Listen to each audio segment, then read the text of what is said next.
Hello and welcome back to Master Forex Academy MFA. This is a Master Pro and I'm tuning live in Pretoria in mainland Maine, the capital city of South Africa.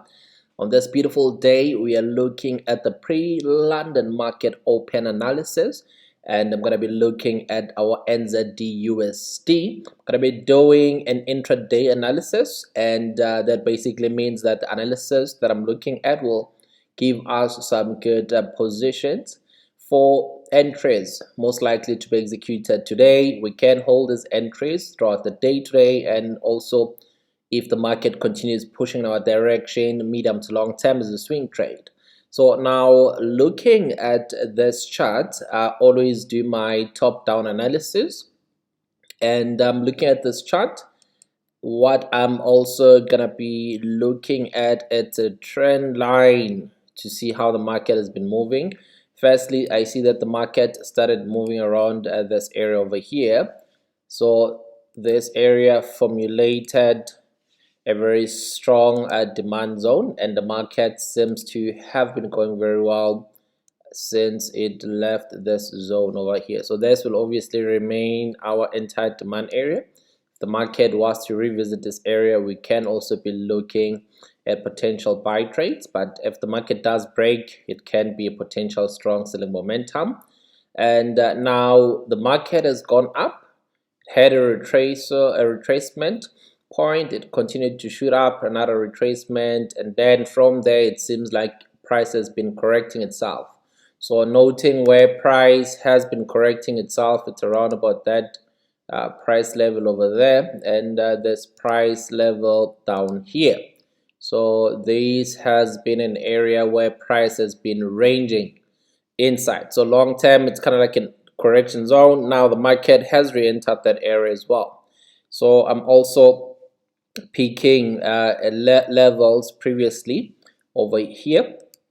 I know people don't normally do trend lines the way that I do. So I'm seeing a trend line that cut through from this area. It also touched through over there. And so looking at where it touched here, touched there, it touched over there.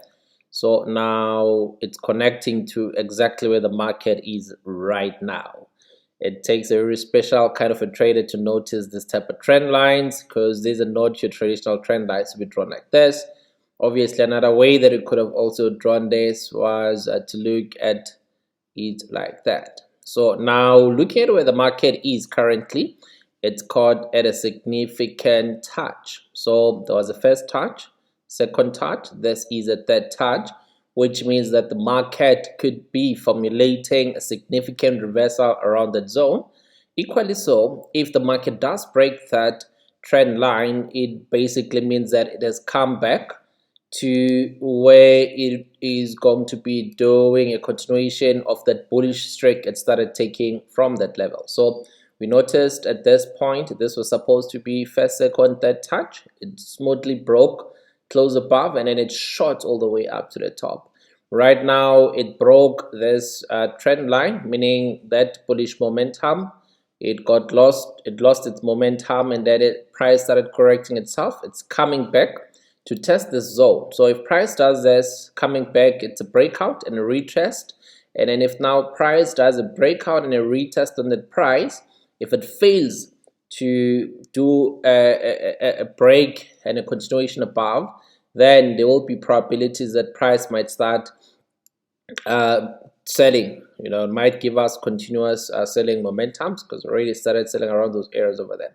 So now we're going to look into where exactly will we start selling come London open, and where exactly will we start buying if need be. So now I'm noticing to where the price is currently playing, looking left on the chart where there was that indecision doji. I'm noticing that this entire area, it formulates some sort of like a supply area, and a demand zone, depending on which direction you're looking at. So around that price over there, that is beneath an area where I would want to start executing myself. So if price was to close anywhere beneath price is 0.61560, I will start selling around that price area, with my SL set right about that price over there. At price is 0.61641. So now this is where I'd start selling, because if the market does break that demand zone from above and then it trades beneath, then that area becomes a supply zone, and then the market may give us some selling trades. And also not forgetting that if you're looking over here, this is also another trend line situation. Market started over there, very strong support. Then again there was a dead touch, indecision, and a lift up. So if the market does come back, it means that obviously here we're doing a test trade, and then as soon as we get a break and a close beneath that area, then we can start executing additional sell trades. So you can obviously look into selling beneath this price level over here, and as soon as we get a close beneath this price area over there, then we can also look into taking or executing additional sell trades, because as we can see over here, the market has formulated a significant area where it can find some demand, and if it does find demand around this area, then the market may continue pushing up. So it might find a demand around this area and then continue bullish, but if it doesn't and it continues to break there, then we may want to start selling again or continue to add additional sell trades.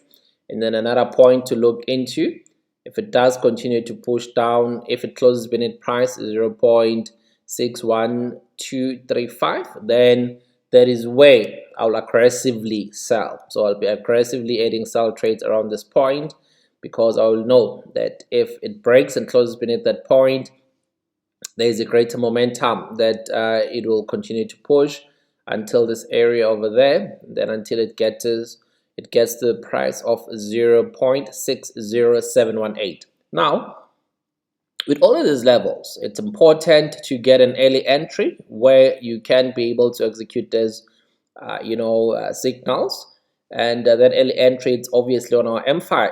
So now if the market does push or continue pushing bullish, as you can see, it's resting on a demand level over there, we'll have to first get a clear break and close above that trend line, retest above it before we can consider buying anything around that area. So as soon as we can get a break and a clear close above and a retest above that level, then we will get into executing buy trades, because if you're looking left on the chart, it's a clear indication that this is a very good sitting or standing point where the market can find good support. So if it is to find very good support around that price, then we'll be looking into executing a buy with a TP at around price 0.61789.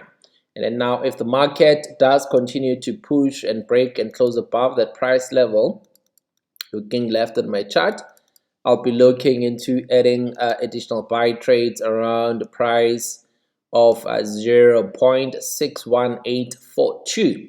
Then if I do add those buy trades around there, I'll be looking at taking my TP at 0.62010. That is exactly what we're gonna be looking into doing. This is my top analysis. Let's quickly go to our lower time frames just to have a look as to where exactly will we be executing these entries.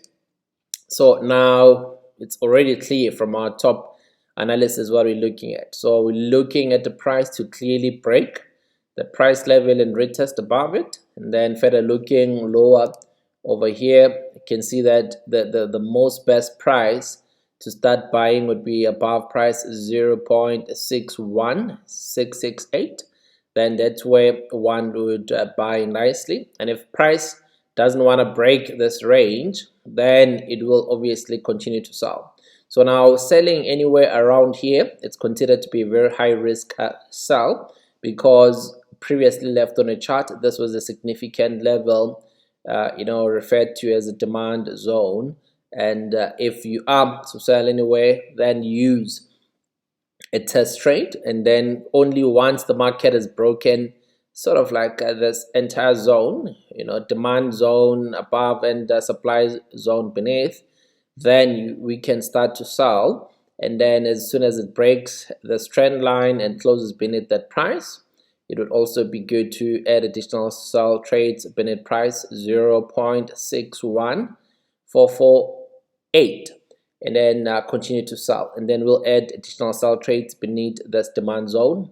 But if the price breaks that area, closes above, we are buying above that price over there. As I have said, our SL set anywhere somewhere around about this price, and then TP will obviously be set. TP1 we can set it at 0.61744, then at 0.61789. Then as soon as it breaks that level, we can execute additional buy trades until the market continues pushing up.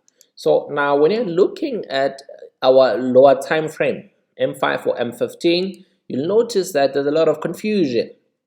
Price can be moving sideways a lot, and which will confuse or create a lot of psychological fear on the mind of a trader. You know where the price levels are, where to buy, where to sell, but suddenly you're no longer as confident to execute those trades. So the best thing, if you are to fear the short-term time frames, always focus on your higher time frame.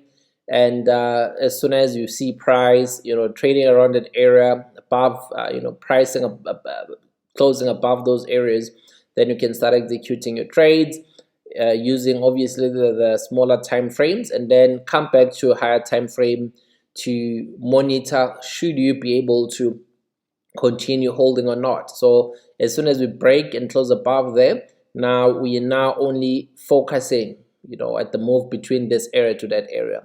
Or if it breaks from there, we're focusing from that level to this or to that level. It becomes a bit clearer when you're looking or paying attention at a long time frame. And at a higher time frame, obviously it will take an hour for this candlestick to open and close. If it closes at indecision doji, then at least you would only see it as one candlestick. But on M5, you would have then seen it as 4 different candlesticks that could have been moving sideways. So now you need to identify what type of a trader are you comfortable and confident of being. Are you confident at being a scalper, or are you confident at being a swing trader? If you're confident at being a swing trader, you see what I was talking about. It just closes an indecision doji. And those who have taken my course know exactly what to do once you see an indecision doji closing at that price. And that's exactly what we're going to be doing right now. The time, it is 7 a.m. It's the 13th of March on a Wednesday. It's a very good trading day today. Wednesday is a very good day to trade. And I'm going to be closing this chart analysis right over here because I want to quickly take some trades so that I can catch very good pre-London market open trades. Wishing you traders all the best as we are enjoying this day today. And this is a Master Pro signing out. From a milli to a billy, and I came from a village to a city, and I thinking that I finna be doing better. Gotta get the money like a cool trader. My